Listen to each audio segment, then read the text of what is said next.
Todos. Uma honra para mim estar aqui com os irmãos mais uma vez. E eu espero realmente que esse tempo possa ser uma ferramenta na vida de vocês. Quem aqui faz curso de aconselhamento bíblico ou tem interesse? Muito bom.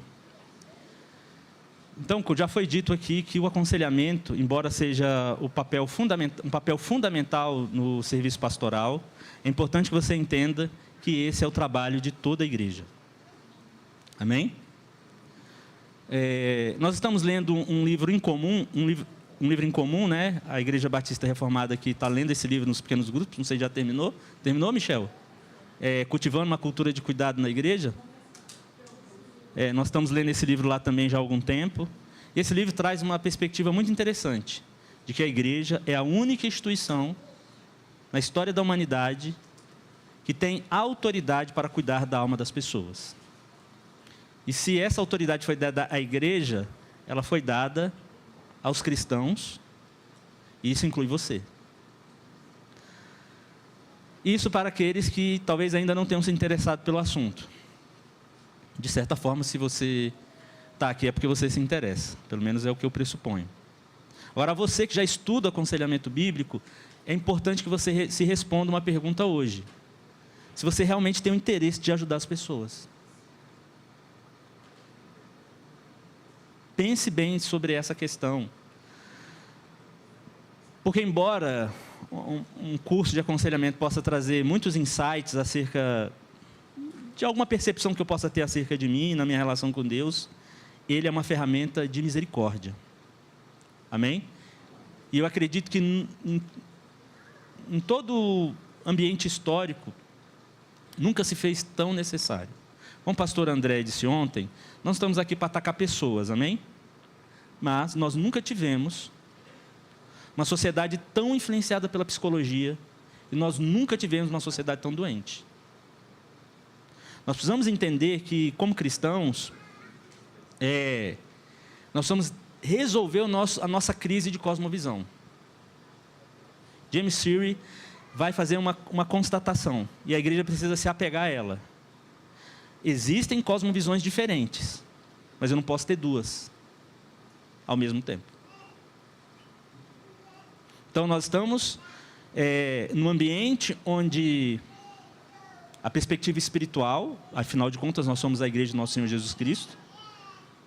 Nós pregamos o evangelho para que as pessoas sejam salvas, mas estamos apegados a perspectivas evolucionistas e, consequentemente, materialistas, para tentar resolver o dilema humano. E comemorando aqui o aniversário da FTRB, eu quero dizer algo para você. O pressuposto da mente, ele é de critério da teologia. Porque a mente é um construto que define materialidade. E esse é o trabalho da teologia. O trabalho da teologia não é trazer apenas um arcabouço doutrinário. É revelar a pessoa de Deus. E se nós não estamos entendendo isso como cristãos, então a nossa teologia perde a utilidade. Então é muito importante que você considere a utilidade da teologia. Vamos pensar aqui, se uma mãe, em determinado momento, descobre um problema de infertilidade, ou está passando por uma crise, resultado de uma tensão pré-menstrual, embora isso possa envolver em certa medida aspectos físicos, ou se um casal passa por um dilema, ou se um jovem se envolve com drogas, todos os pressupostos que são levantados a princípio para ajudar essas pessoas são de ordem teológica, porque essas perguntas, elas transcendem o aspecto material. Afinal de contas, o que fazer da minha vida agora?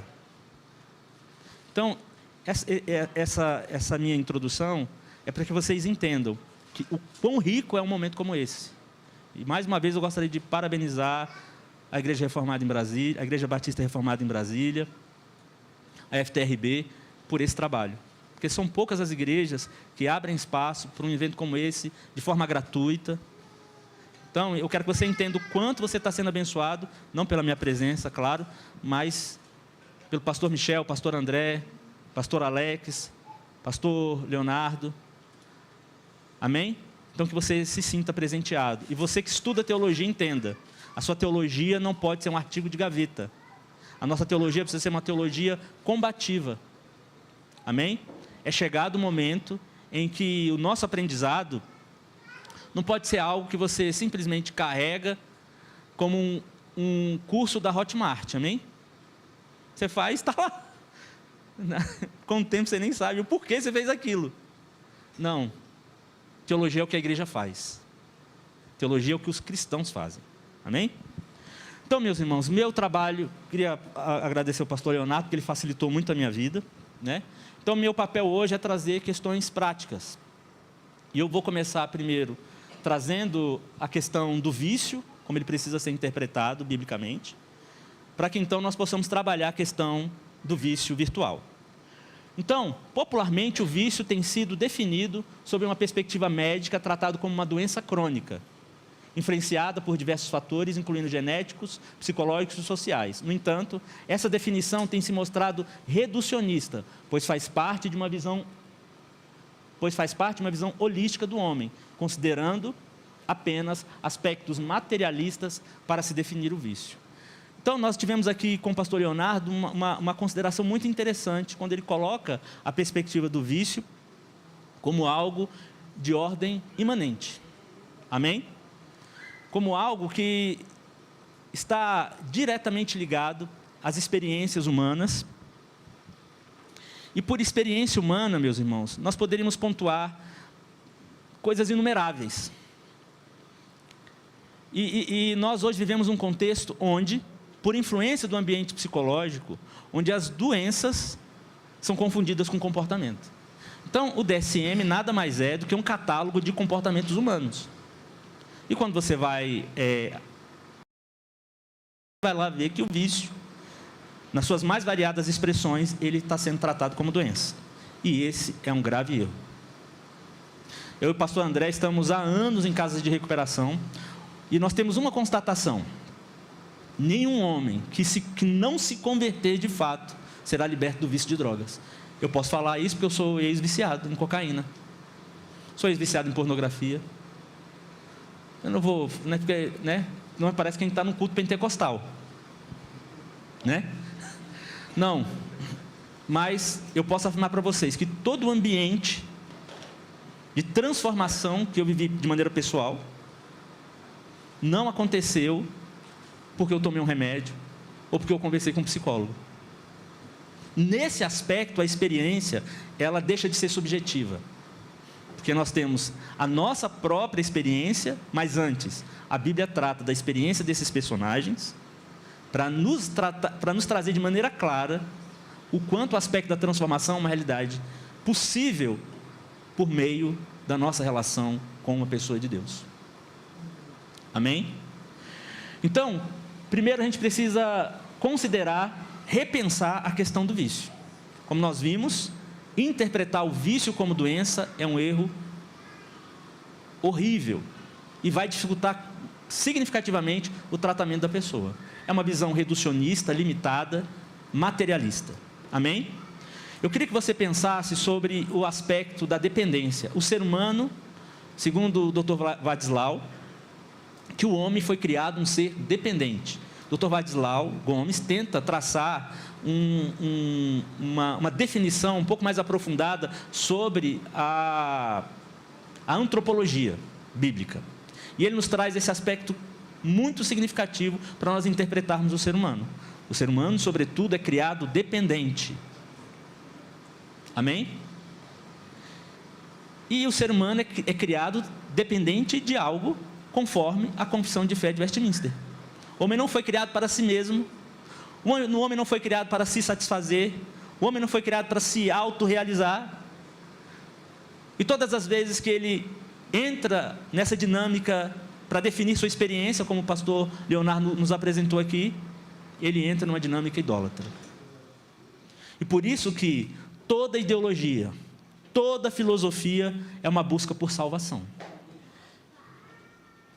É uma busca por tentar sanar esse estado de dependência natural do homem com coisas secundárias. E com isso nós quebramos o mandato cultural. E o mandato cultural é aquele mandato inicial em que Deus estabelece a nossa relação com as coisas. E a quebra do mandato cultural, então, vai gerar suas consequências. Dentre elas, o uso indevido de tecnologia. E assim como variados vícios, ela não pode ser interpretada como um problema de ordem física. Ela pode ter, todo e qualquer vício, pode trazer consequências físicas. Né? O jogo, se você não pagar a dívida, você vai tomar uma ataca. Né? Mas pode gerar outros problemas. Problemas financeiros, questões morais, das mais adversas. Não é isso? Mas a maioria dos vícios vão trazer questões físicas, como, por exemplo, a pornografia. A pornografia vai danificar diretamente,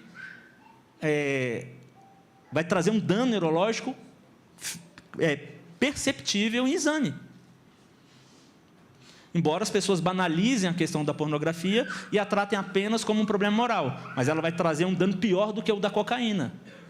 Eu não trouxe essas imagens, nós não teríamos tempo para isso. Mas o uso frequente de pornografia pode perfurar o cérebro. Pode causar um dano profundo ao cérebro. Mas as pessoas tratam isso apenas de forma moralista. E essa é a grande questão. A nossa maneira de tratar a questão do vício nos faz entender que vício é usar droga e jogo, no máximo. Nós não tratamos a gula, nós não tratamos a questão da nossa relação com vício digital como algo que pode ser extremamente danoso. Então, pais, prestem atenção. Vocês já devem ter visto isso em algum lugar nas redes sociais. E essa é uma constatação, assim, que precisa ser mensurada. O uso de telas por criança, em função da quantidade de estímulos, em função da quantidade de dopamina produzida no cérebro, para uma criança, até os 4 anos de idade, é a mesma experiência de fumar crack. Pensa no estrago que você está fazendo na sua criança. Não terceirizem a educação dos seus filhos. A internet, o celular não é uma babá. Ele vai enlouquecer o seu filho.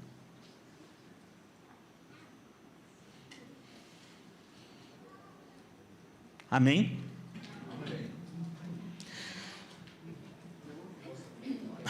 Ok, então como nós vimos, nós temos a perspectiva médica que vai tratar a questão do vício, sobretudo como uma doença crônica, que pode estar submetida a questões genéticas, psicológicas, sociais, tratáveis por abordagem médica. Outro erro. Quando você está tratando uma pessoa viciada e oferece para ela medicação, o máximo que vai acontecer é ela trocar uma droga pela outra. Ela está muitas vezes trocando uma droga ou alguma questão de ordem comportamental, ok?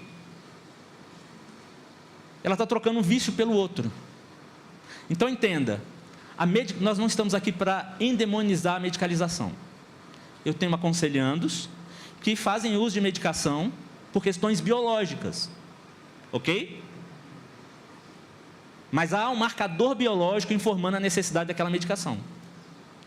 Isso não pode ser tratado de maneira subjetiva. Eu e o André tratamos uma pessoa em comum, lá no Serap, onde essa pessoa teve uma crise de choro. Ela chegou no CAPS e deram para ela um envelope com 17 psicotrópicos. Porque ela teve uma crise de choro. E é assim que o Estado tem tratado as questões dessa ordem. Então, deixa eu te falar uma coisa. Assim como nós vemos lá no livro Cultivando uma Cultura de Cuidado na Igreja. O Estado tem um papel, a igreja tem outro. E qual o papel da igreja? Cuidar da alma das pessoas. Mas o fato da igreja ter entregue essa responsabilidade ao Estado, o Estado está transformando as pessoas em drogados. André fez uma colocação outro dia muito interessante, onde hoje nós temos um problema na igreja. Nós levamos as pessoas para a casa de recuperação, porém nós temos na igreja pessoas que estão lidando com a questão da drogadição, sendo ela autorizada, legalizada dentro da igreja. Porque as pessoas entraram nessa dinâmica de interpretar o uso de drogas como algo que está apenas no contexto da marginalidade. Mas muitas vezes ele se tornou comum na igreja.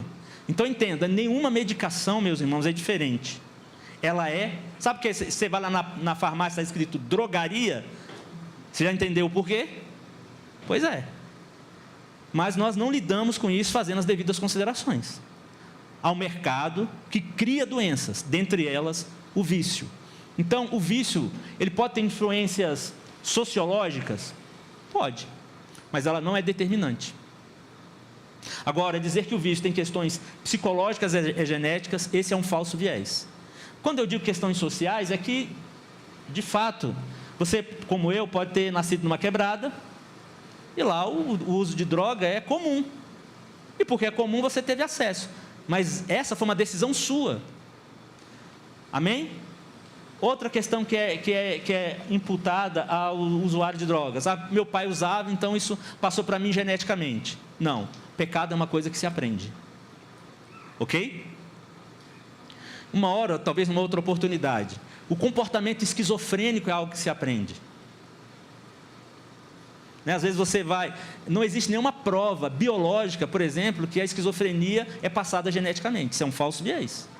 Mas você pode aprender esse comportamento. E segundo o Dr. Daniel Berger, a esquizofrenia, a bipolaridade, são sintomas de um mesmo comportamento e não de uma doença.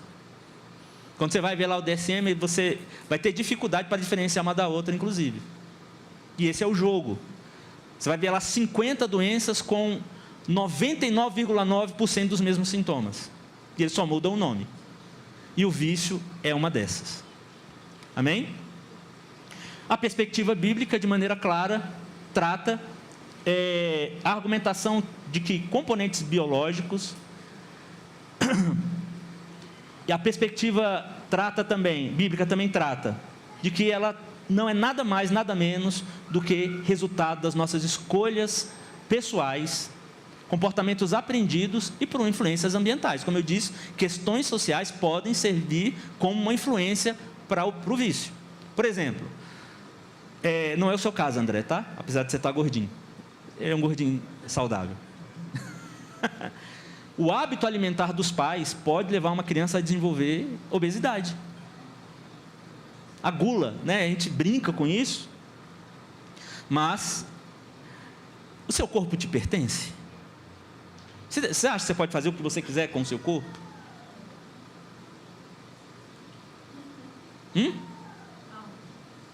Não, você não pode. Nós precisamos nos perguntar se eu estou comendo para a glória de Deus. Inclusive tem um livro muito bom sobre esse assunto. Mas nós pensamos nesses detalhes da nossa vida. Quando eu cito a princípio a Confissão de Fé de Westminster, é nós entendermos o quanto nós estamos distante do que nós confessamos. Nós dizemos, afirmamos que precisamos viver uma vida para a glória de Deus. Mas é isso que nós estamos chamando de felicidade, de realização, de satisfação? São essas perguntas no ambiente do vício que precisam ser consideradas, inclusive, para tratar a pessoa envolvida em um comportamento viciado. Porque o vício, nada mais, nada menos, é uma pessoa tentando sanar essa dependência natural, como o pastor Leonardo colocou aqui, vivendo uma dinâmica absolutamente idólatra. Onde Edward Welch, no seu livro Hábitos Escravizadores, que é um dos livros base para essa palestra, afirma que o vício é um problema no nosso eixo de adoração. Em determinado momento, um comportamento, ou uma substância, ou uma determinada situação, inclusive sentimentos. Tem pessoas que são viciadas em relacionamento ruim. Tem mulher que gosta de homem que não vale nada.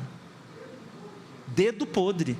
É impressionante. Como eu sou pastor há 14 anos, se eu te contar umas histórias, vai ficar... Pergunta para o pastor Michel e para o pastor André. Mas as pessoas são viciadas em relacionamentos ruins, em emoções ruins. Então, de fato, o vício não é uma questão física. Ele tem implicações biológicas. Então, deixa eu explicar uma coisa para você. A forma como você pensa... A forma como você pensa e sente pode afetar você fisicamente? Claro, você é um ser psicossomático. Você é uma unidade psicossomática. Você é um ser formado de corpo e alma. E essa dinâmica tem as suas implicações, tanto da perspectiva espiritual com o físico, como do físico para a alma. Então, a maneira como eu penso pode afetar meu corpo? Claro. A maneira como me comporto pode afetar meu corpo? Pode.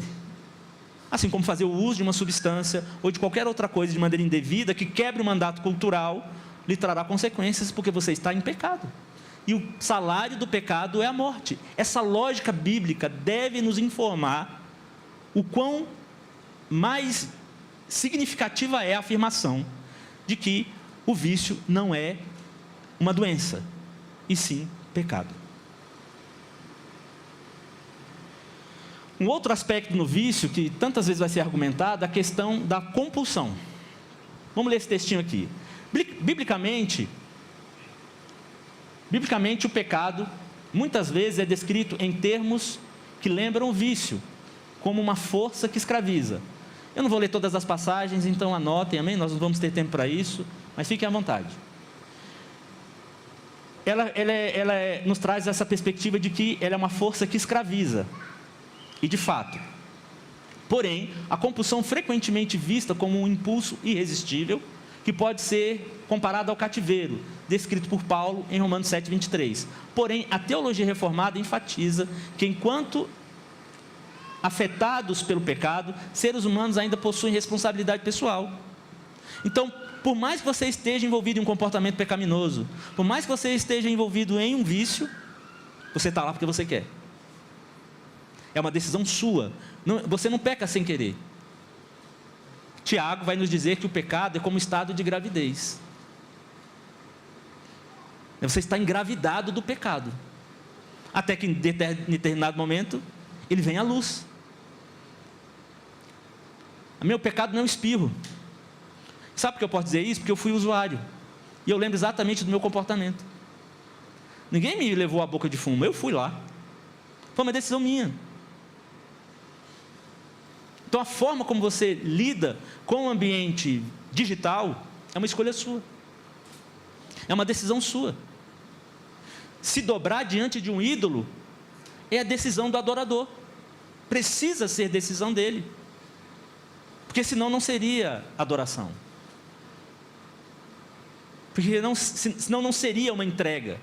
E como nós bem vimos, não existe esse ambiente, meus irmãos, onde nós estejamos isentos do aspecto religioso. Hermann Doiver vai afirmar o seguinte, que as questões da vida humana, elas não são pautadas tão diretamente pelo intelecto, mas pelo aspecto religioso. Porque nós somos naturalmente seres religiosos. A religião é algo que define de maneira pontual a relação do ser humano com o mundo e com as coisas, porque ele foi criado assim. Porque ele foi criado para que ele tenha de fato uma relação com o seu Criador. E se essa relação não está sendo vivida a contento, esse seu estado de dependência natural será substituído por qualquer coisa. Porque como nós vimos, conforme que o pastor Leonardo nos trouxe, o homem não está em busca de Deus conforme Romanos 3, mas ele está em busca de sentido. Então ele tira Deus, que é o sentido da vida, e dá qualquer sentido a isso. E é nesse caso que nós nos deparamos com a perspectiva do vício. Vícios são muitas vezes irracionais, porque prometem o que não podem entregar. Assim como todo falso Deus, o vício te promete o que não pode te entregar, né? Ele te promete prazer, e um prazer agigantado. Ele te promete um controle. Quem nunca? Eu também fui fumante, então a lista é grande, né? Acho que eu só não fui homossexual, mas eu entrei fundo no negócio. Estou aqui pela graça de Deus. Mas um dos últimos vícios que eu venci foi o cigarro. Aí parece que tudo, né, estava ali. Se tornou muito pesado. E qual é a relação com o cigarro? Você nunca fuma só um. Porque o último que você fumou, quando você está, inclusive, tentando parar, e você não usa de uma perspectiva muito necessária no ambiente de aconselhamento para tratar vício, que é, se algo te faz pecar, arranca e joga fora. Segundo o Dr. J. Adams, amputação radical. Não existe o último. Não existe uma despedida. Ou você para, por exemplo, eu e o André estamos constantemente nesse ambiente. Alguns usuários vão afirmar o seguinte: não, eu vou parar devagar. Ele não vai parar nunca. Esse devagar nunca para, nunca acaba. Enquanto ele não falar, a partir de hoje, não existe mais essa possibilidade. Mas isso é uma decisão que ele precisa tomar. Isso envolve a responsabilidade dele. Essa é uma decisão que ele precisa tomar. Nós somos agentes morais, né? Existe uma outra perspectiva, onde as pessoas querem colocar a soberania de Deus sobre a perspectiva do vício. Não, Deus me fez assim. Não, Deus não fez você assim. A nossa vontade, ela não nos foi tirada. Amém? Nós estamos num estado rebelado contra Deus. Deus é soberano, a vontade dele é soberana. Mas é justamente nisso que está o pecado. Nessa condição em que nós nos apegamos, onde nós nos pegamos, não submetendo a nossa vontade a essa soberania. Nós somos seres rebelados. E você recebeu o Espírito Santo para quê? Para que essa vontade rebelada se dobre diante de Deus. Mas é a sua vontade. Ok? Ela precisa deixar de ser a sua vontade e se tornar a vontade de Deus. E é isso que precisa ser considerado no âmbito do vício. De uma pessoa que está dando vazão à sua vontade. Que se perdeu em meio à sua vontade. Um prazer temporário seguido de dor e vazio. Essa é bem a experiência da cocaína, por exemplo. Você cheira, você dá um pico de euforia, daqui a pouco você cai em uma depressão profunda. A Bíblia também, aqui eu queria que vocês, não vou ter tempo de ler todas as passagens, meus irmãos, mas é na tentativa de fundamentar, ok? Então, se utilizem, leiam e marquem, porque elas são interessantes depois para você entender o contexto. Esse slide vai estar sendo disponível juntamente com os outros, espero que vocês façam bom uso. Então, a Bíblia também adverte contra a sabedoria mundana, que é loucura para Deus. Ou seja, o ambiente onde a questão do vício está sendo apresentada, ela parece irracional, não porque você não está lúcido enquanto toma essas decisões. Deixa eu te falar, o cara que viciado em crack, vende a televisão da mãe para cheirar cocaína, ele está fazendo aquilo lúcido. Ele está fazendo aquilo porque ele quer. Ele não está no estado de possessão, ele não está no estado de loucura, não. Ele está totalmente entregue à sua vontade pecaminosa, porque ele é escravo. Mas esse estado de escravidão é um estado de entrega a essa condição.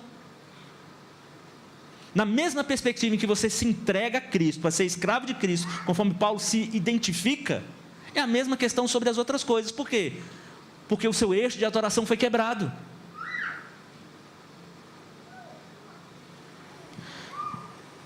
A Escritura rejeita a noção de fatalismo.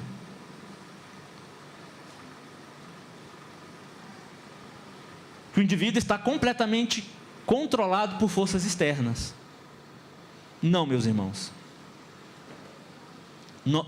Quando a perspectiva é o vício, e eu diria que qualquer coisa que envolva o nosso comportamento, ele está relacionado a uma influência externa que seja mais forte do que você. A não ser a morte. Mas aquilo que compete ao seu comportamento, ela é diante da sua reação.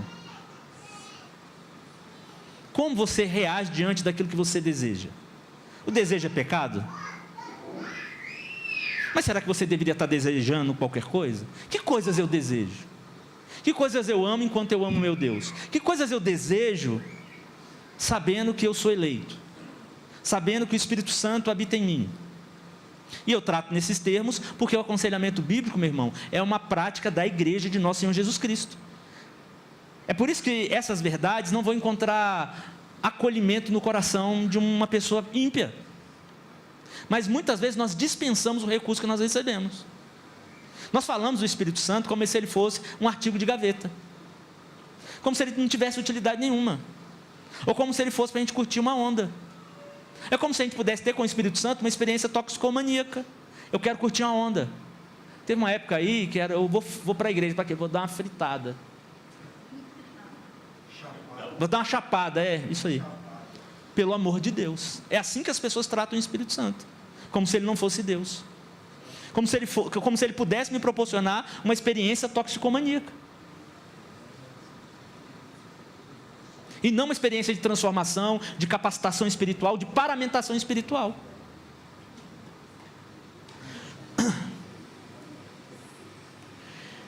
A Escritura rejeita a noção de fatalismo, que o indivíduo está completamente controlado por forças externas, e enfatiza que a graça de Deus é suficiente para a libertação. A conversão envolve uma mudança radical, não apenas de comportamento, mas de coração e mente. Deixa eu te falar uma coisa, se você se converteu e não foi porque deu PT, meu irmão, para mim você não se converteu. Essa história o cara fala assim, eu me converti de boa. Não, você tem que ter chegado à conclusão, acabou. Não, estava em casa, e aí eu tive uma sensação. Deixa eu te contar uma coisa, o Eric Clapton, todo mundo conhece o Eric Clapton? Eric Clapton, o filho dele morre com 5 anos de idade, cai acho que é do 5º andar de um prédio, e aí ele cai em depressão, viciado em cocaína, mas em um determinado dia, o Eric Clapton se vê compelido a orar, e o quarto se ilumina, esse é o relato dele, e o quarto se ilumina, e uma forte presença de Deus, segundo ele, o compele a orar. Ele ajoelha, ele ora e curte, como é que foi a terminologia que a gente falou aí? Chapou. Mas o Eric Clapton é viciado em cocaína até hoje. Ele não mudou.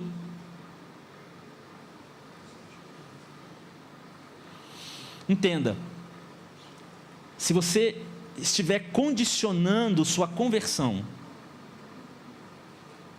a esse tipo de coisa, você não pode considerar de fato o que é uma mudança radical na sua mente e no seu coração, porque é isso que o Espírito Santo faz, e por isso que não há como uma pessoa ser uma experiência real com o Senhor, com uma experiência real com a palavra de Deus, poder ser livre do vício. Ok? Então, posso falar que eu particularmente não conheço. E como foi dito aqui na primeira palestra, a questão não é pragmatismo. Amém? Então as pessoas querem argumentar o método humanista em função dos seus resultados. Tá? Até onde esses resultados eles apresentaram uma mudança essencial ou apenas condicionamento comportamental? Então, deixa eu dizer uma coisa para vocês, nós não somos cães. Não é adestramento que o Evangelho nos oferece. Não é apenas um condicionamento comportamental. É uma mudança essencial. Nós somos nova criatura. É isso que pode gerar a libertação de um vício. Nenhuma outra metodologia vai gerar isso. Considerem essas passagens, né? Como vocês sabem, o tempo é corrido, eu estou aqui tentando puxar o carro. Ok. Então, é claro que o vício, ele está associado a questões físicas que vão acontecer no nosso corpo. O pastor Leonardo falou sobre isso aqui. Eu quero poder me aprofundar um pouco. Então, de fato, quando nós olhamos a perspectiva do vício, independente dele ser o vício em drogas ou qualquer outro vício, nós vamos entender o fenômeno da produção de neurotransmissores. Então, quando você acessa o celular, ele vai produzir dopamina. Então, até inventaram aí durante uma época o vício em dopamina. E isso oferece uma perspectiva para nós entendermos o fenômeno do pecado fisicamente. Ok? O pecado é prazeroso? Claro que é prazeroso. E ele é prazeroso por quê? Porque ele produz dopamina. Mas o fato de nós termos a capacidade de entendermos isso fisicamente, não significa que esse seja um fenômeno físico. Vamos lá, cérebro e mente é a mesma coisa? Mas o que nos leva, que tipo de estímulo nos leva a ter uma determinada atividade cerebral enquanto pecamos? De onde vem esse estímulo? De onde vem o estímulo de uma atividade cerebral? Vocês são casados há quantos anos? Vai tomar uma acabada aí, bicho. Quantos anos? 30 anos. Por que quando você sente o cheiro da sua mulher, não é como você sente o cheiro de outra mulher? De onde vem esse sentimento, que isso é despertado quando você sente o cheiro dela? Sentir o cheiro é uma ação física, amém? Mas onde é que a memória desse cheiro está guardado? No cérebro? Não, meu irmão. Na alma. Então vamos entender. Biblicamente, alma, mente, espírito é o mesmo lugar. Define, segundo Vladislau Gomes, define o homem interior. Então, o coração, biblicamente falando, é o centro dinâmico do homem, onde a parte intelectual, que corresponde à mente, onde o espírito é a alma, onde o lugar da decisão, do desejo, enfim, eu não vou poder falar muito sobre isso, estão em ação. E é lá que o cheiro da esposa, do André e Adriana, está guardado. Embora ele possa perceber isso, porque ele tem um cérebro, o cérebro foi dado para isso, para que o corpo perceba. Mas não significa que essa seja uma ação meramente física. A mesma questão em relação ao papel dos neurotransmissores em relação a nós. É claro que existe um aspecto físico da dependência, porque o seu cérebro está condicionado. Mas antes do seu cérebro estar condicionado, a sua alma se dobrou diante de um ídolo. Você sabia que quando você está no culto, você está produzindo dopamina? Você sabia que quando você abraça o irmão fraternamente, você está liberando ocitocina?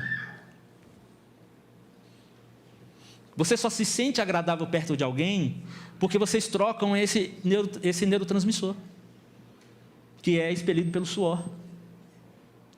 Você sabia que a sensação de euforia, pela serotonina, pela endorfina, são liberados no culto? Mas quer dizer que você está tendo uma experiência física? Aquela sensação que você percebe no corpo, enquanto você está louvando a Deus, orando, você percebe aquilo fisicamente, mas aquilo não começou fisicamente.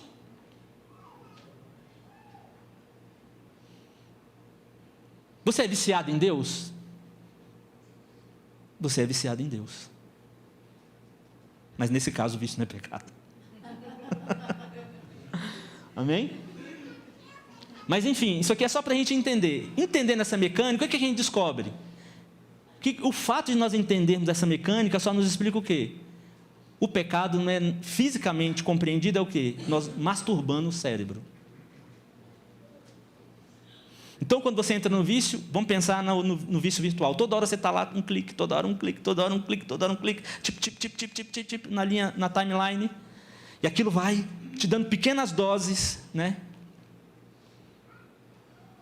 É nisso que foi feita uma pergunta, né? Se quem cria a rede social, cria isso com uma intenção maldosa. Nesse caso, sim. Nesse caso, sim. Foi criado com essa intenção, de te prender ali. Mas te prende por quê? Porque seu cérebro está produzindo. Então, para se criar certas tecnologias, eles vão avaliar o envolvimento biológico que isso tem. Assim como as pessoas, quando vão criar determinadas drogas, eles vão pensar em que efeito aquilo vai ter. Ok?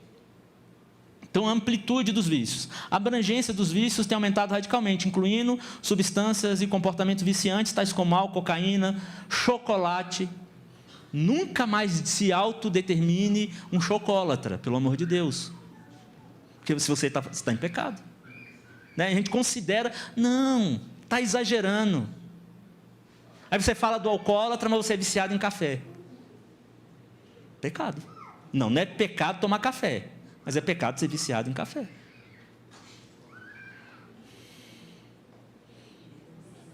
Porque você está se submetendo, você está submetendo o seu comportamento a uma substância.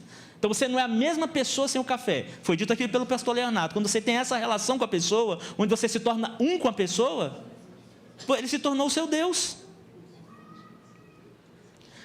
Visão holística. Então, nós não podemos entender o ser humano a partir apenas desses aspectos de ordem biológica. Nós não podemos entender o vício apenas por aquilo, de maneira moralista. Nós precisamos ter uma visão holística. Então, qual é o problema do argumento que a psicologia humanista apresenta? Ela é reducionista. Ela está limitando essas perspectivas da experiência humana a aspectos meramente biológicos. Então, você tem um problema no motor, então, quando você coloca óleo no motor, o motor funciona melhor, mas isso não é o ser humano. Você não é um motor. Você não é uma máquina. Você é um ser formado de corpo e alma. Você é a semelhança de Deus. Então, vício, como nós concluímos, é pecado. O vício pode ser interpretado como uma forma de idolatria, como nós já vimos, ou uma busca desordenada por prazer que substitui a Deus no centro da vida de uma pessoa. Essa perspectiva enfoca a necessidade de arrependimento, transformação espiritual e renovação da mente e do coração como caminho para a superação do vício, e não uma metodologia medicamentosa. Se não há uma transformação essencial, você pode ter conseguido algum esquema de condicionamento comportamental, mas isso tem tempo para acabar. Ou o máximo que pode acontecer é um vício ser substituído por outro. Então, em Efésios 4, nós temos a seguinte questão: que eu preciso me enudecer do velho homem e me revestir de Cristo. Ok? E existe uma outra perspectiva ali ainda, que aquele que mente, que não minta mais, mas agora fale a verdade. Aquele que rouba, que não roube mais. Agora trabalhe para que ele tenha condição então de ajudar o próximo. Não é isso? Ou seja, a perspectiva do que a Bíblia propõe não é uma mera mudança de hábitos. Porque, por exemplo, o cara vai para uma casa de recuperação, aí ele parou de usar. E para aí. Para aí.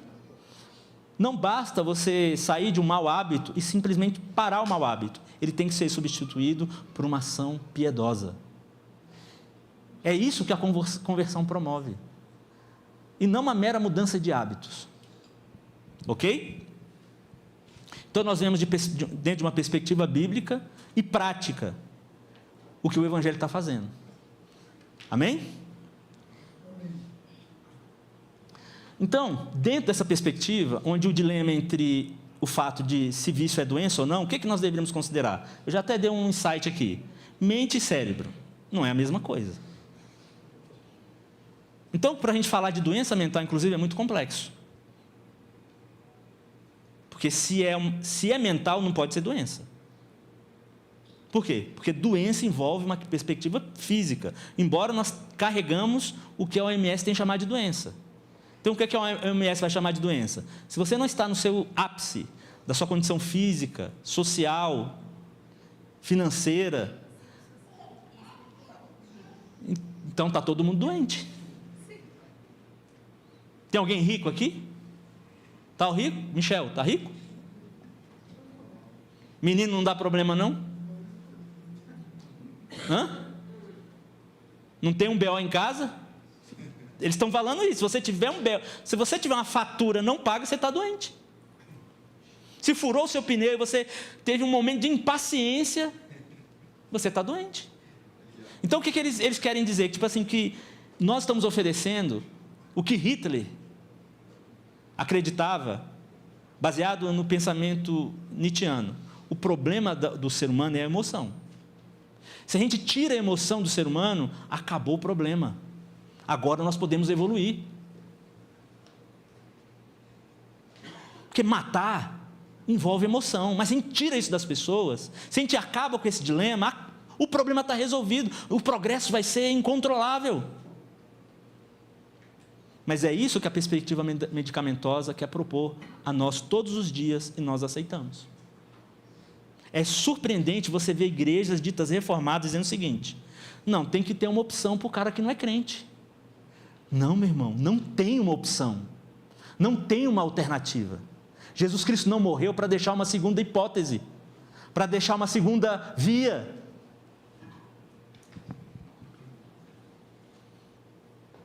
Ok? Então, doença é um conjunto de sinais, de sintomas específicos que afetam um ser vivo, alterando o seu estado normal de saúde. E o vocábulo de origem latina é dolentia, que significa dor ou padecimento. Esse é o conceito clássico de doença. Em geral, doença é caracterizado como uma ausência de saúde, um estado que, ao atingir o indivíduo, provoca distúrbios de funções físicas e mentais. Ou seja, se você tiver um câncer, você vai ter um abatimento emocional? Claro. Você está diante de uma doença que pode não ter cura, pode não ter tratamento, dependendo do caso. Agora, aqui as coisas inverteu. Aqui nós temos uma questão biológica que a dor pode trazer incômodo emocional. Eu posso ficar mal emocionalmente porque, por exemplo, mulheres em período pré-menstrual vai se sentir abatida? Vai. Mas por quê? Porque a gente tem aqui uma questão física, por questões hormonais, que nós conseguimos entender biologicamente. Ok? Pode ser causada por fatores exógenos, ou seja, externos, ou endógenos, ou seja, você pode ter uma urticária, você pode ter uma pereba, uma espinha, é externo. Ou você pode ter endógeno, interno, um fígado endurecido, um câncer, uma doença viral, ok? Ou seja, por isso, vício não pode ser chamado de doença. Ok? Porque ele é algo que, na experiência humana, de maneira periférica, você traz para a sua vida. Você não nasceu viciado. Você pode ter, em função de uma natureza caída, ter uma propensão em função de uma natureza caída, como qualquer um de nós temos, porque em qualquer momento nós podemos pecar, inclusive em relação ao vício. Mas isso se explica por aquilo que está lá em Marcos 7,21. É no coração do homem o problema. É Jesus que diz isso. É no coração do homem que está o mau desígnio, não é no ambiente. O ambiente pode potencializar isso.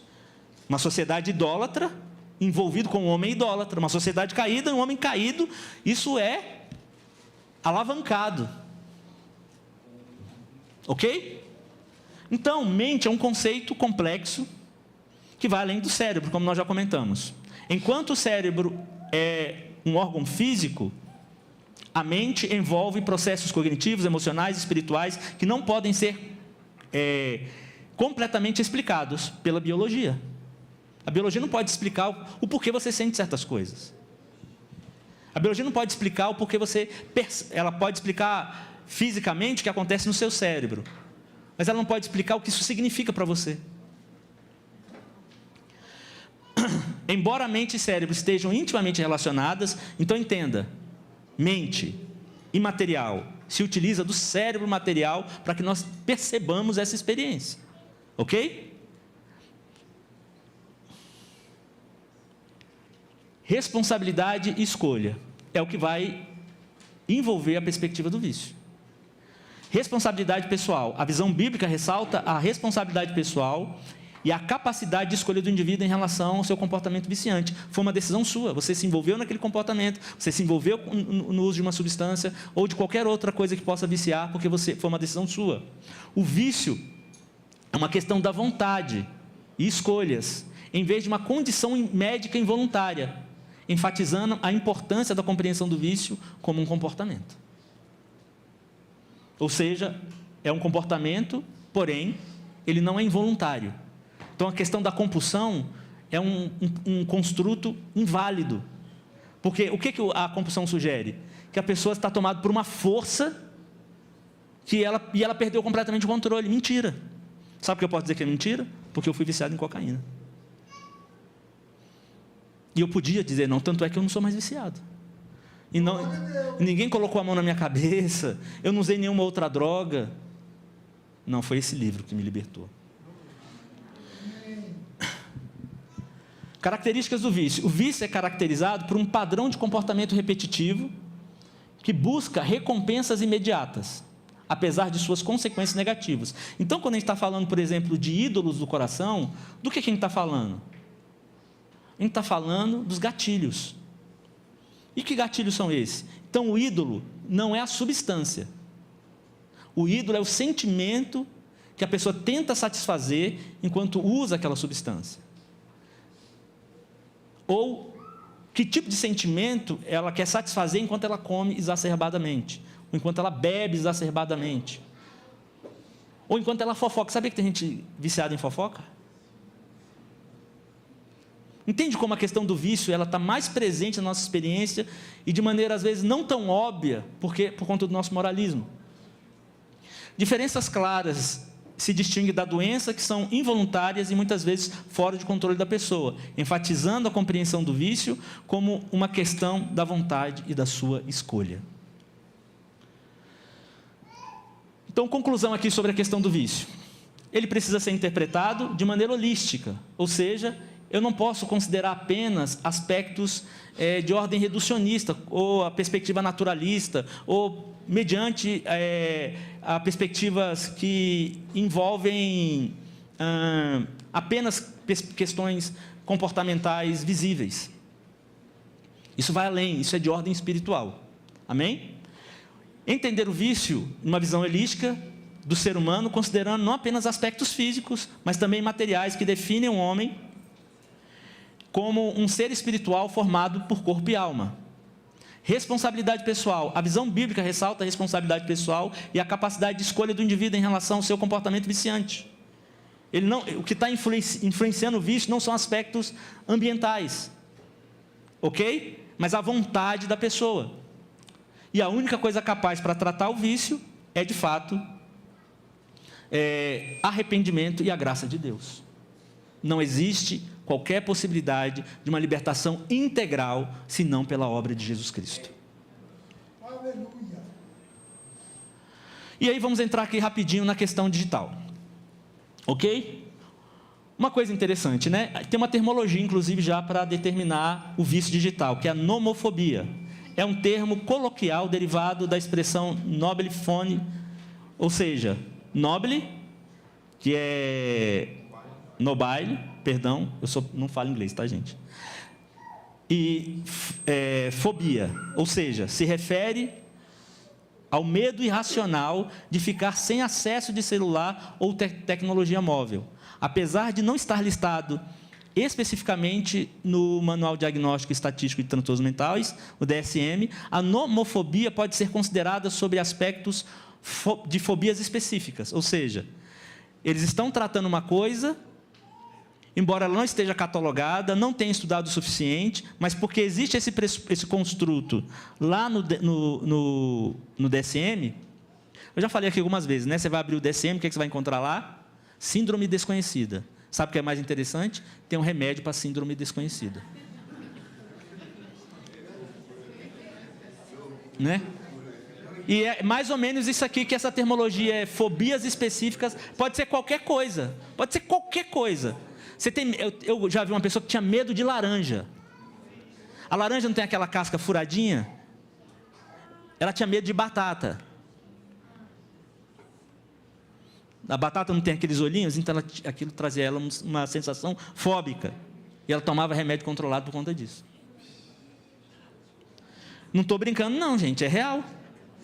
Você quer mesmo ajudar as pessoas? Deixa eu te falar uma coisa, no ambiente de aconselhamento, não pode existir isso que a gente fez aqui. Porque o medo de batata dela trazia sofrimento. Amém? A pessoa viciada, ela está sofrendo. Está longe? Vamos lá. Então, por que o DSM não oficializa o termo? Porque isso vai trazer um prejuízo para a indústria de tecnologia. Esse é o único motivo. Ok? Então, vamos pensar aqui nos sintomas que você precisa considerar para saber se você está viciado ou não. Embora a palavra sintoma, no contexto do aconselhamento bíblico, seja complexo. Mas eu poderia dizer, então, que comportamentos você vai ter aqui. Porque para você determinar síndrome, faz sentido o termo sintoma. Vamos pensar aqui, síndrome de Alzheimer. Ok? Você vai ter questões biológicas que justificam aquele comportamento. Mas não é o caso do vício. Ok? Então, que comportamentos, então, a pessoa vai apresentar? Preocupação, pensar repetidamente em atividades online, uso crescente, né? Tipo assim, ela usa cada vez mais, sentir a necessidade de gastar cada vez mais tempo com o seu dispositivo, incapacidade de parar, luta para reduzir o uso de tecnologia, mesmo depois de várias tentativas, forte anseio de sentir uma necessidade persistente em estar em seu telefone, computador ou dispositivo, ou outro dispositivo. É claro que aqui ninguém é viciado em notebook mais. Amém? Você conhece alguém viciado em notebook? A não ser que ele seja viciado em pornografia. Na calada da noite, né? Ninguém vai usar com notebook debaixo do braço. Não é isso? A gente viu aqui que e-mail e outras maneiras de comunicação online, elas já não são mais tão interessantes, né? E nós estamos falando especificamente, quando a gente fala de vício digital, do uso do celular, ok? Por isso eu utilizei a linguagem do ambiente humanista, para que a gente tenha uma noção do que o meio tem apresentado. E embora nós não consideramos aquelas terminologias, nós precisamos saber o que ele está falando. Amém? Sintomas de abstinência. Você se sente inquieto, mal-humorado, deprimido, irritado quando faz uma tentativa de interromper ou produzir o seu tempo. Ou seja, acabou a bateria do celular, você já fica quase que entra em depressão. Está rolando isso aí? Está rolando? Está rolando ou não está rolando? Se está rolando, meu irmão, eu tenho uma notícia para te dar. Se arrependa. Vamos lá, outros comportamentos. Perda de tempo. Você mesmo e as pessoas ao seu redor percebem que você perde repetidamente a noção do tempo de usar a tecnologia. Ou seja, você fica horas. No seu celular, se for um iPhone, eu acredito que no Samsung também, tem um tempo de uso aí, dá uma olhada. Se passou de 2 horas, você tem um problema. Negligenciar responsabilidades pessoais, relacionais, espirituais, devido ao uso do seu dispositivo. Deixa eu falar, o meu passa de 2 horas, tá? Eu não está falando alguém que alcançou alguma coisa, como diria Paulo. Comportamentos de risco. Comprometer os relacionamentos significativos do seu trabalho ou possíveis oportunidades educacionais e de carreira profissional devido ao uso excessivo de internet. Então, pessoa que está tendo a vida impactada pelo uso. Pensa, quantas vezes sua esposa tem que falar? Eu estou aqui. Quantas vezes seu marido tem que falar? Eu estou aqui. Quantas vezes a criança tem que falar? Pai, mãe, eu estou aqui. Hã? Cuidado. Mentiras, ocultamento. Mentir ou ocultar a atividade online ou a extensão de seu envolvimento com tecnologia. Escape, usar seus dispositivos como escape para não lidar com realidades difíceis. O pastor Leonardo deu um exemplo muito bom disso aqui. Sabe o que é importante aqui? É que tudo aqui é pecado. Nada disso aqui está fora da lista de comportamentos pecaminosos. Então, às vezes a pessoa pensa, tipo assim, não, eu não uso, o meu negócio é o Instagram. O que tem o Instagram? O negócio é o cara usar pornografia, que aquilo é moralmente reprovável. Mas a questão do vício não é apenas uma questão moral, é uma questão espiritual. Então, o vício digital precisa ser interpretado de acordo com o que a Escritura nos diz. Ok? O vício digital é pecado. Então, entenda, usar o celular indevidamente é pecado, meus irmãos. Não é doença. Então, qualquer sugestão, logo nós vamos ter remédio para vício digital.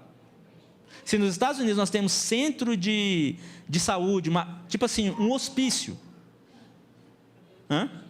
para quem está usando, é basicamente isso, ok?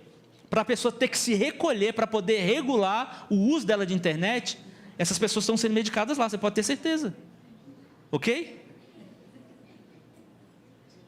E logo vai haver uma medicação para quem usa celular indevidamente, pode esperar.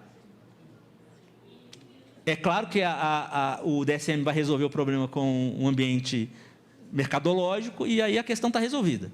Sempre é uma questão mercadológica. Eles não estão preocupados com você. Ok? É a quebra do mandato cultural. É uma dinâmica idólatra, como nós já vimos. Pode incluir vaidade. Pensa só. Quantos seguidores você quer ter no Instagram? Quantos seguidores você quer ter no TikTok? Vamos lá. Eu gosto dessa frase. A internet está para nós, assim como a imprensa estava para Lutero. Sabe uma coisa que me deixa irritado? O cara diz que ele é crente, mas ele não faz um comentário sobre Jesus na internet. Ele coloca prato de macarrão. Por que uma pessoa fotografa um prato de macarrão, pelo amor de Deus? Fora o tipo de coisa, né? Nós já vimos discussões sobre isso. O tipo da vida plástica que o Instagram mostra. Ao ponto de nós termos casamentos comprometidos. O pastor Leonardo falou sobre isso aqui. Porque a mulher vê um tipo de homem na internet, um tipo de casamento na internet, mas agora ela quer isso na casa dela também. Porque o produto está lá exposto. Ela também quer comprar. Só que ela vai descobrir que ela não tem condição. Ela vai descobrir que o marido dela não tem aquele corpo. Ela vai descobrir que o marido dela não tem aquela condição. E, consequentemente, o marido. Né? Vende-se né? Você vai abrir a internet. Eu faço academia. Embora não adiante muito, porque eu já estou batendo as bielas. Você vê aqueles caras bombados. Aí você entra no negócio, num programa daquele de treinamento. Aí está lá o cara bombado. Você tem a impressão que se você fizer aquilo, você vai ficar daquele jeito. É ou não é? Quem nunca falou, pô, mas esse cara está falando que eu posso ficar desse jeito, sem tomar bomba, aí você acredita. Quem aqui nunca comprou? Confesse. Hã? Não, vou fazer isso aqui. Olha o cara está falando, eu vou acreditar nisso. Mas é o tipo de baboseira que a gente cai, por conta da nossa vaidade. Vaidade é pecado? Vaidade é pecado. Mas é o que o uso indevido de celular pode promover. A dependência de redes sociais também cai nesse sentido. Mais profundamente a pornografia. Quem já jogou o tigrinho aí? Hã? O jogo do tigrinho. Está amarrado, meu irmão. Pelo amor de Deus, isso é jogo de azar, é pecado. Amém? E tem gente quebrando. Eu já vi gente precisando de medicação porque ela está em estado de depressão, porque ela perdeu tudo para essa porcaria aqui, ó. Consumo constante de conteúdo digital. Isso sem falar de compra, enfim. Então a internet vai nos dar vários estímulos de ordem pecaminosa, coadunando com a questão do mandato cultural. O que significa isso? Deus nos deu, a partir do mandato cultural, uma relação de dominar as coisas. De produzir tecnologia, de produzir filosofia, de produzir coisas maravilhosas. Mas o que a gente faz com essa liberdade, com esse mandato, com esse mandato que Deus nos deu, com essa ordem que Deus nos deu? A gente perverte ela e transforma ela em algo pecaminoso. Por exemplo, você quer ver uma coisa? O carnabidiol. O carnabidiol é um remédio e tem ajudado muita gente. Mas o que tem a ver carnabidiol com fumar maconha? Mas o que a gente vê? Uma cultura no nosso país, ninguém quer liberar maconha para produzir carnabidiol, não, isso é história. Eles querem vender maconha. Então, uma verdade que determina o contexto do vício. E ele precisa ser interpretado segundo uma verdade que sai da boca de nosso Senhor Jesus Cristo. Em verdade, lhes digo, que todo aquele que comete pecado é escravo.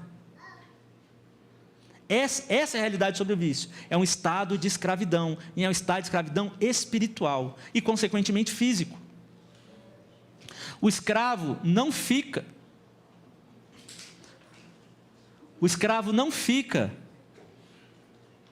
sempre na casa. O filho, sim, fica para sempre. Essa passagem bíblica ressalta que o vício é uma forma de escravidão, mas que a liberdade pode ser encontrada na aflição espiritual. Na filiação espiritual. Ou seja, é só mediante aos aspectos redentivos manifestados segundo a obra de Jesus é que nós vamos entender então o que é liberdade na íntegra.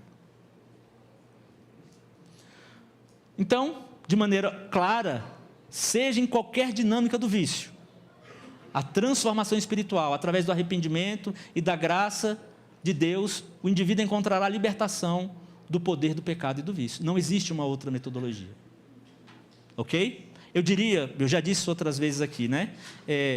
Aconselhamento bíblico, a prática do aconselhamento bíblico não é uma questão técnica, é uma questão de piedade, tanto do conselheiro quanto do aconselhando. A renovação da mente, você precisa mudar a maneira como você pensa sobre determinadas coisas. A renovação da mente, segundo Romanos 12, é do coração, é vista como um caminho para a superação do vício, enfatizando a transformação espiritual como parte do processo.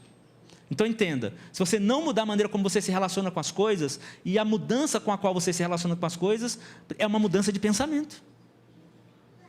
Agora, o quanto você está usando isso a seu favor? Então, vamos aqui só apresentar, já terminando, como eu posso construir um processo de aconselhamento para a pessoa viciada, ok? Porque, afinal de contas, meu propósito é trazer questões técnicas e mais objetivas como eu trouxe até agora. Então, primeira coisa, preliminar. Aquele primeiro encontro em que você conhece a pessoa, ok? Depois você vai entender qual é a prioridade da pessoa. Por exemplo, se essa pessoa, por conta do vício digital, ela está atrelada a jogo, ou paquera pela internet, é adultério? Paquera pela internet é adultério se você é casado? Pois é.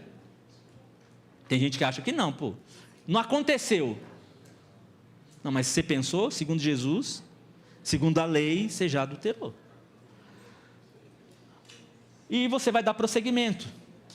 Prosseguimento é no sentido de dar continuidade ao processo.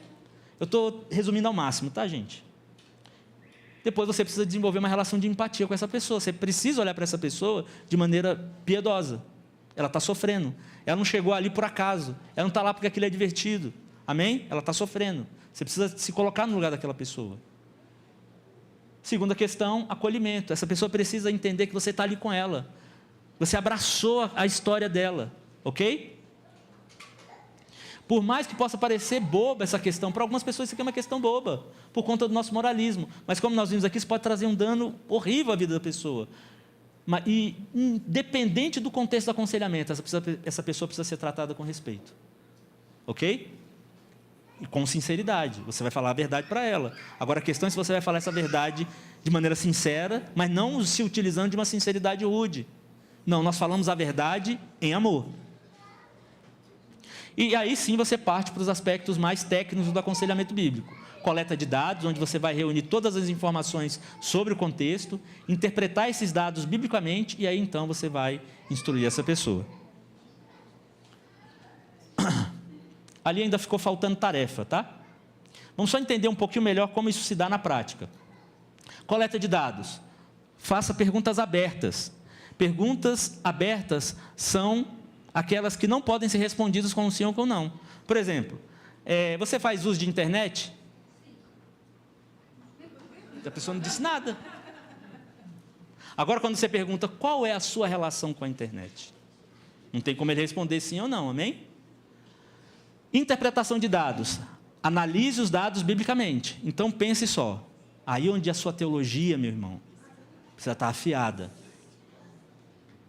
E nesse caso, bons ouvintes de pregação expositiva, gente que se preocupa com aspectos técnicos como hermenêutica e exegese, vão ser decisivas para que você possa aplicar o texto adequadamente à condição da pessoa. Porque entenda, aconselhamento bíblico não é você ter uma bateria de versículos tipo páginas amarelas para aconselhar a pessoa. Não é isso. A questão é o quanto você usa de teologia bíblica para construir um repertório para conversar com a pessoa. Ok? Aconselhamento bíblico não é que você tem um problema um versículo para cada problema da pessoa. Não funciona assim. A questão é o quanto o seu conhecimento teológico, o quanto a sua interpretação bíblica vai oferecer para você esse repertório. As verdades que você vai comunicar muitas vezes se utilizando de tudo que a Bíblia apresenta sobre aquele assunto. E muitas vezes o que você vai tratar, por exemplo, a gente viu aqui ontem que o termo depressão não está na Bíblia. Mas eu consigo interpretar o fenômeno biblicamente? Eu consigo interpretar o fenômeno do vício biblicamente? A questão da idolatria é o pressuposto bíblico para me entender vício. Porque a palavra vício não está na Bíblia. Mas o contexto da idolatria me explica o fenômeno, mas você tem compreensão bíblica para se utilizar do texto adequadamente, para construir o seu repertório? Então, aconselhamento bíblico é sobre isso, ok? Instrução. Apresente ao aconselhando sua análise bíblica dos dados coletados, apresentando a ele como a Escritura trata o ídolo por trás do seu comportamento e como isso será tratado biblicamente. Ou seja, o ídolo não é o comportamento, o ídolo é o sentimento por trás do ídolo. Por exemplo, como nós vimos aqui, a questão da vaidade, ok? O ídolo não é a rede social. O ídolo é a vaidade. Então, eu tenho que limitar o comportamento, como nós vimos aqui, por meio muitas vezes, da amputação radical, mas agora eu tenho que tratar a questão. E a questão é a vaidade. Então, ela precisa ser confrontada biblicamente sobre o aspecto da vaidade. Tarefas. E aí elas podem ser as mais diversas possíveis. Como, por exemplo, às vezes o cara trabalha com celular, é uma pessoa que vende, sei lá. Existem vários contextos onde, de fato, o celular se tornou indispensável na vida da pessoa. Mas se isso está afetando o testemunho dela, está afetando a vida dela, então você pode trocar o aparelho por um celular sem recurso visual. Lembra do Xing Lingzinho, Samsungzinho, aquele bem pequenininho que você só consegue ligar? Pois é, esse aí. Eu ia trazer uma caixa, né? Várias vezes eu pego a caixa, o cara é viciado em pornografia. Aí eu tenho uma caixa, tem uns 2 celulares lá, inclusive. Aí eu pego o celular do cara e só devolvo para ele quando o aconselhamento acabar. E ele está lá usando o Samsungzinho, Xing Lingzinho dele, mas não está pecando. Amém? Outra questão, regular o tempo de uso. Ou seja, você vai ajudar o cara nisso. Você vai ligar para ele e falar, e aí, como é que está? Está tudo bem? Ok? Pode ser que isso seja também parte do processo para ele começar a reutilizar o celular. Ele vai trazer para você aqui na prestação de contas o registro do celular para mim saber quanto tempo ele usou o celular. Ok? Outra coisa, recursos em formato de áudio, vídeo, né, baseados na Bíblia, temas relacionados ao aconselhamento, por exemplo, sermões, música, tudo isso, no contexto geral do aconselhamento, é interessante no contexto das tarefas. Eu poderia colocar outras coisas aqui, mas o meu tempo já estourou, o André vai me pagar um sábado depois e o Michel também. Vamos lá. A cada encontro devemos avaliar o desenvolvimento dessas atividades, considerando o progresso do aconselhamento. Isso aqui é indispensável, entende? Se no processo de aconselhamento não existe essa relação de autoridade, não tem como você fazer nada pela pessoa. Ok? Você é o conselheiro dessa pessoa. E se ela não te vê como autoridade, você não consegue dar seguimento. Ok? Então, quando a pessoa chega para se aconselhar, você tem que falar para ela, ó, beleza, nós vamos começar o aconselhamento, então, aquilo que eu colocar, você tem que se submeter. Amém? E outra, a pessoa precisa querer, não adianta, não, meu amigo mandou aqui, aí chega a mulher arrastando o cara, esquece. Não vai funcionar. Ok? Então, o papel vital da comunhão com Deus. É fundamental não nos contentarmos apenas com uma terapia biblicizada, como eu disse. Um versículo para cada questão. Amém? Não é isso. Que simplesmente chama os aconselhados a pensar e agir com a Bíblia. Precisamos ir além e enfatizar a necessidade vital de comunhão com Cristo e da obra transformadora do Espírito Santo. Participar ativamente dos cultos. Então, eu não aconselho ninguém que não esteja congregando. O conselheiro não é pastor particular. Amém? Ele tem que estar no contexto da igreja. Porque ele vai voltar para um ambiente e aquilo que você está falando tem que ser dado continuidade. Qual o maior desafio meio do André como conselheiro bíblico? Fala isso porque a gente trabalha junto. A gente não sabe o que acontece com a pessoa quando ela vai embora. O que ela está recebendo lá na igreja para onde ela vai? E na maioria das vezes o que está acontecendo? O cara chega cheio de coisa maluca que ele ouviu e que está afetando suas crenças. E, consequentemente, seus desejos, consequentemente, seus sentimentos, consequentemente, seu comportamento. Então, boa doutrina, a doutrina correta, ortodoxia é fundamental para o ambiente de aconselhamento bíblico. Pregação expositiva é extremamente necessária para o aconselhamento bíblico. O aconselhamento começa no púlpito. Ok?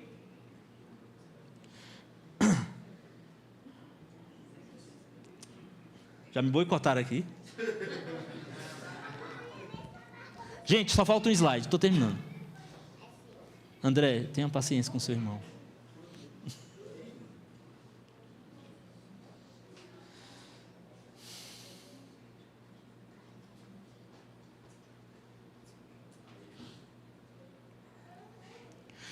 Esse é o último slide, gente. Se o uso de um dispositivo impacta negativamente suas responsabilidades ou seu interesse na tela, fazem com que o seu chamado para amar os outros fique em segundo plano, a mudança é necessária. Administrar bem o uso da tecnologia e vê-la como algo a ser utilizado apropriadamente é a maneira lucrativa na economia do reino.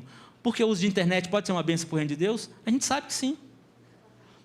Administrar bem o uso da tecnologia significa usá-la de forma produtiva e edificante. Então, meus irmãos, nós tenhamos em mente um aspecto, é se nós estamos usando a tecnologia para a glória de Deus. Cada ato seu, cada comportamento seu precisa ser pensado sob essa perspectiva. Ok? O quanto os meus hábitos e o quanto a minha dinâmica de vida está sendo vivida a partir desse pressuposto. E entenda, não há nenhum outro aspecto que possa definir a mudança efetiva de uma pessoa, senão a obra de Jesus Cristo. Se o Filho vos libertar, verdadeiramente sereis livres. Muito obrigado, meus irmãos, que Deus os abençoe.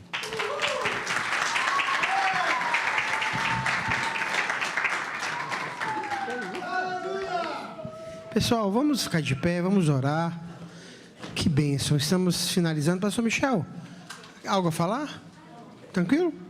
Vamos orar a Deus, agradecer. Eu queria que você fosse para casa com a seguinte responsabilidade, de estar pensando em tudo que foi falado desde quarta-feira, que você pegue, que você pense.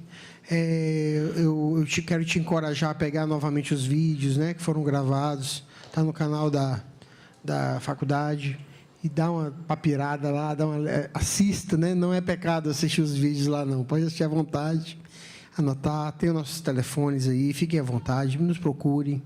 E nós, de alguma forma, se pudermos sermos relevantes na vida de vocês, estamos aqui disponíveis, tá bom? Que Deus possa abençoar vocês, leve vocês para casa em segurança, tá bom? Vamos orar? Pai, muito obrigado por essa noite, por essa semana teológica. Eu quero orar aqui e agradecer ao Senhor por tudo que o Senhor fez aqui em nossas vidas. Eu quero agradecer a FTRB, Pai, na pessoa do pastor Michel, juntamente com todo o corpo técnico que proporcionou esse momento tão especial para nossas vidas.